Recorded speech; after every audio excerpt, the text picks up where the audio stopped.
जमलेल्या माझ्या तमाम हिंदू बांधवांनो, भगिनी आणि मातांनो,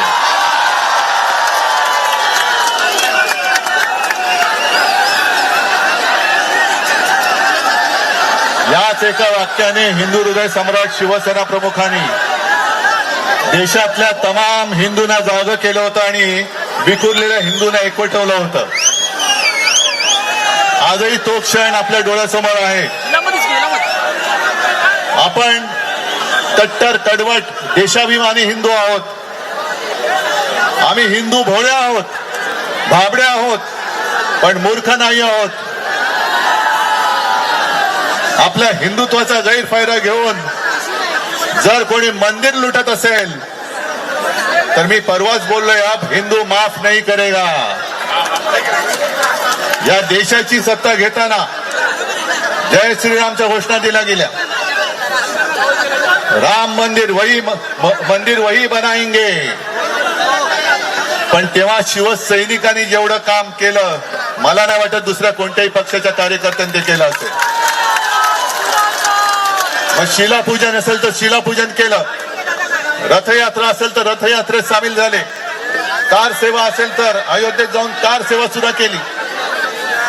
अनेक कारसेवकांनी रक्त सांडलं, अनेकांचे जीव गेले.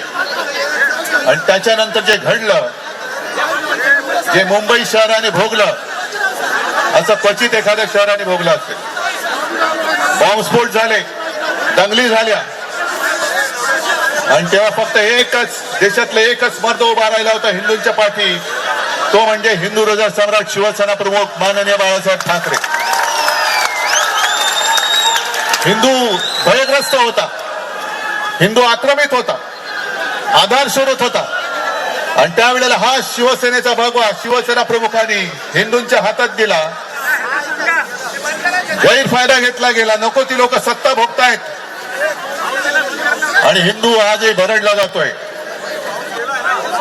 12 वर्ष होऊन गेली. आज ज्यासाठी आपण मेहनत केली होती ती व्यक्ती पंतप्रधानपदी बसली आणि बसल्यानंतर कट्टर कडवट हिंदुत्ववादी शिवसेनेला नष्ट करण्यासाठी जणू काही अफजल खानी विडा त्यांनी उचलला. काय उचलला? कारण हिंदुत्वाचा गैरफायदा घ्यायचा होता. हिंदुत्वाचा गैरफायदा घेताना फक्त एकच शिवसैनिक असा आहे, एकच शिवसेना देशात अशी आहे की समोर उभी राहून निधड्या छातीने त्यांना प्रश्न विचारू शकेल. काय वातावरण होतं. अयोध्या तो झाकी है, काशी मथुरा बाकी है. आता मला भीती वाटायला लागली, जर ही अयोध्याची झाकी असेल तर काशी मथुरा किती लुटतील. आणि 12 वर्षामध्ये आपलं भगव्याचं सरकार तिकडे आलं असं आम्हाला वाटत होतं, आपल्याला वाटत होतं. हक्काचं सरकार आलं. अटलजी जे बोलले होते, अब हिंदू मार नहीं खाएगा लेकिन हिंदू को लुटने वाली सरकार वहां बैठी है. हे दुर्भाग्य आहे आपलं, हे दुर्भाग्य आहे. आणि हे आरोप मी नाही करत आहे. हे आरोप आता अनेक जण बोलायला लागलेले आहेत. पहिली सुरुवात आपल्याला लक्षात असेल, शंकराचार्यांनी गेल्या 1-2 वर्षापूर्वी केली की केदारनाथ मंदिर, केदारनाथ आहे तिथलं जवळपास कित्येक किलो सोनं हे लुटलं गेलं. मध्य प्रदेशच्या मुख्यमंत्र्यांवरती आरोप झालेत, त्यांनी उज्जैनच्या इथली सगळ्या जमिनी ढापलेल्या आहेत. महाकालचे काल आहेत हे. आणि आता अयोध्यामध्ये तर अशा बातम्या येत आहेत की शिसारी येते या लोकांची. बद्रीनाथ मध्ये पण चोरीच्या बातम्या येत आहेत. अयोध्येमध्ये एका IAS ऑफिसर बोलतायत, जे पूर्वी गृहसचिव होते, की त्यांनी त्यांच्या आईचे दागिने वितळवले आणि जवळपास 1 किलो सोन्याचा मुलामा देणारं रामचरित्र मानस तिकडे त्यांनी दान केलं होतं. तेही गायब झालं. 9 तास त्यांना बसवलं जात आहे आणि उत्तरच दिली जात नाहीये. आपण शिवसेनेने तिकडे देणगी दिली होती, आपण उपकार नव्हते केले. आपल्याला आपण एक कर्तव्य केलं होतं, फुलला फुलाची पाकळी म्हणून आपण तिकडे ती देणगी दिली होती. 1 कोटी. चांदीची वीट दिली होती. सिंधी समाजाने चांदीच्या विटा दिल्या होत्या. कुठे गेले हे सगळं? आणि मी म्हटलं याची मला शिसारी येते. ही शिसारी एवढ्यासाठी येते की पैसे हे शौचालयात लपवले जात होते. एवढं यांचं हिंदुत्व हे घाणेरडं हिंदुत्वाचा अपमान करताय तुम्ही. हे तिथले साधू संत आता म्हणतायत की सगळे चोर लोक तिकडे बसलेले आहेत. आणि एका साधू संतांपैकी एकाचं वाक्य असं आहे कि हम जब मंदिर में दर्शन के लिए जाते हैं तो हमारी लंगोटी भी चेक की जाती है. म्हणजे साधू संतांशी तुम्ही असं वागताय आणि करोडो रुपयाचा माल, हपापाचा माल गपापा करताय. जो कष्टकरी हिंदू आहे, साधा बोळा हिंदू आहे, जो नवस बोलतो, श्रद्धेने तिकडे जातो आणि फुल ना फुलाची पाकळी म्हणून आपल्या कमाईतले कष्टाच्या पैशातले एक पैसा तर एक पैसा, 2 रुपये तर 2 रुपये तिकडे देतो. हे तुम्ही गायब करता आहात. लाज वाटली पाहिजे या लोकांना हिंदू म्हणून घ्यायची. म्हणून मी आज तो परत नारा बुलंद करतोय.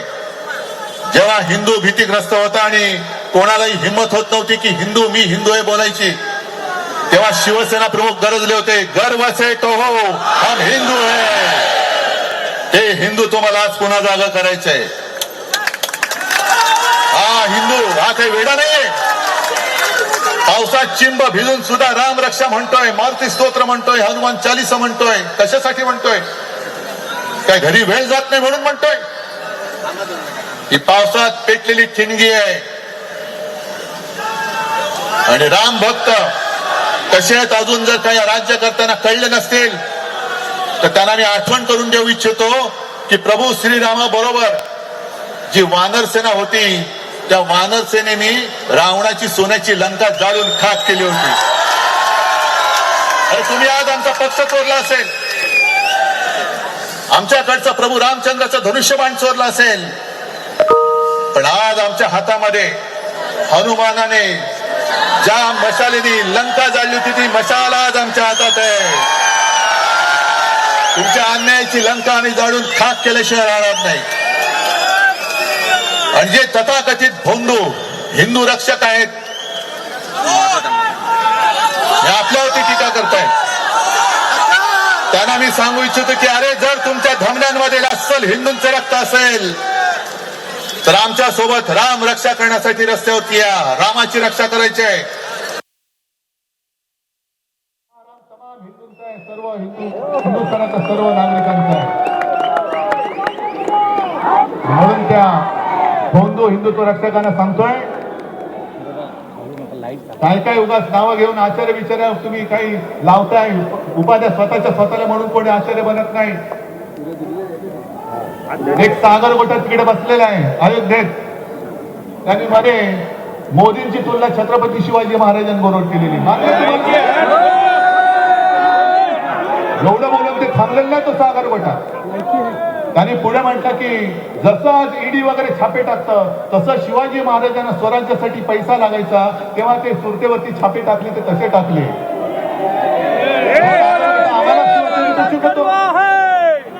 या सगळ्याची चौकशी झाली पाहिजे आणि निष्पक्षपातीपणे चौकशी झाली पाहिजे.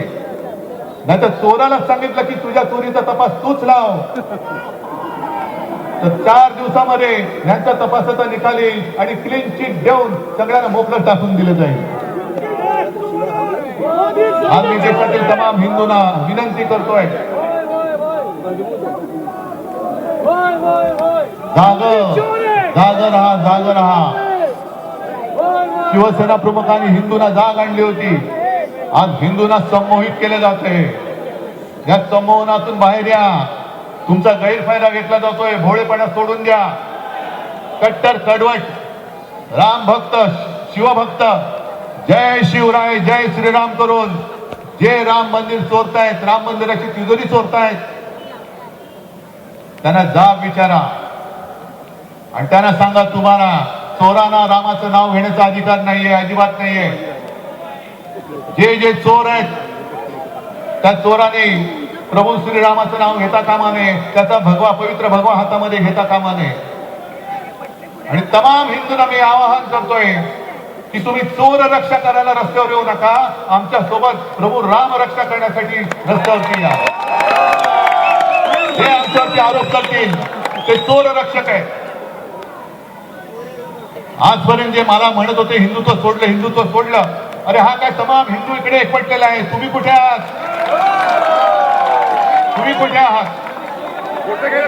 आणि ही जी व्यास टाकलेली ठिणगी आहे ती मला महाराष्ट्रामध्ये गावागावात खेड्या पाड्यामध्ये दिसली पाहिजे. राम रक्षा, मारुती स्तोत्र, हनुमान चालिसा, जिथे जिथे राम मंदिर असेल, जिथे जिथे हनुमान मंदिर असेल, मंदिर नसलं तर भर चौकामध्ये लावा रामाची प्रतिमा लावा आणि तिकडे तुम्ही राम रक्षा पठण करा. कारण महाराष्ट्र जेव्हा पुढे जातो, पुढे सरकतो, तेव्हा देश त्याच्या मागे जातो. आज महाराष्ट्र एका दिशेने चाललेला आहे, देशाला वाचवण्यासाठी चाललेला आहे, हिंदुत्वाचं रक्षण करण्यासाठी चाललेला आहे, रामाचं रक्षण करण्यासाठी चाललेलं आहे. मी देशातल्या सगळ्यांना आवाहन करतोय, चला आपण एकजुटीने या चोरांना तडीपार करूया, चोरांना तडीपार करूया. आणि जी मी एक घोषणा दिलेली आहे, काय दिलेली आहे? आप हिंदू माफ नाही करेगा. झालं तेवढं खूप झालं. तुमचं संमोहन शास्त्र आता आमच्यावरती चालणार नाही, तुमची मोहिनी विद्या आमच्यावरती चालणार नाही. कारण असं म्हणतात की प्रभू रामाचा जप केल्यानंतर भूत वगैरे सुद्धा पडून जातं. हे कोण आहे? त्यांना पडवायला किती वेळ लागेल? घ्या प्रभू रामाचं नाव, घ्या शिवरायाचं नाव, बोला हर हर महादेव. आता जाग आली ती जाग जाऊ देऊ नका, झोपू नका, जागे राहा. आणि जोपर्यंत या सगळ्या चोरीचा निष्पक्षपातीपणाने निकाल लावला जात नाही तोपर्यंत आम्ही स्वस्थ बसणार. धन्यवाद. जय हिंद, जय महाराष्ट्र.